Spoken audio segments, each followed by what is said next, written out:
A recent illustrated song. I call these low-budget films. I have a whole bunch of them, and some of them are documentary films. So this is a recent low-budget documentary that I made, obviously on the topic of the life of Sitting Bull, and I'll be accompanied by my iPod.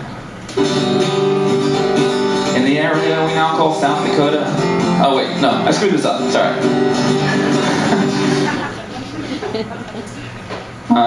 After such a great introduction.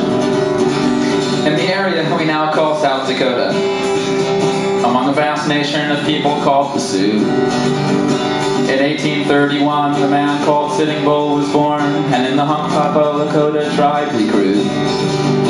They called him Sitting Bull because his courage was like a bison who would fight instead of run.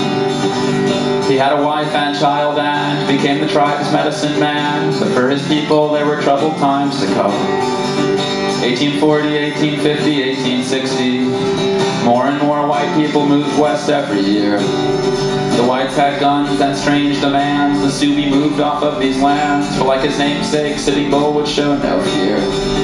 Sitting Bull and other brave Lakota tribesmen fought off the settlers everywhere they could. Then the Fort Laramie Treaty of 1868 conceded whites would stay off certain areas for good. But then whites made the Great Sioux Reservation and said all Sioux who would not live there were illegal.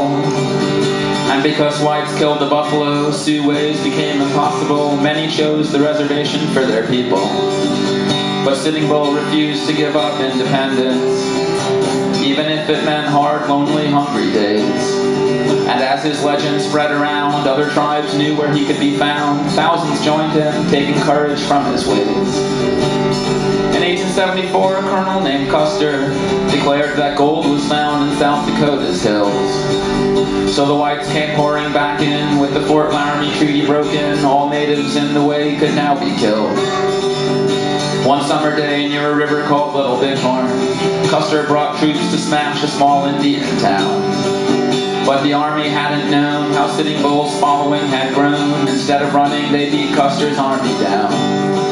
And Sitting Bull knew there was no way in the long run that they'd survive against the force they'd soon be facing. So he crossed Canada's border. He gave a choice and not an order. Some stuck with him, others moved to reservations. In later years, he came back peacefully and traveled in Buffalo Bill's Western Reenactment Fair. He saw a world he barely recognized. Though white folks called it civilized, he said they'd learned how to make things, but not to share. He was killed by police on a reservation. They said he was inspiring unrest. And the memory of Sitting Bull is inspiring people still, wherever the small guys stand and fight for the oppressed. Thanks much.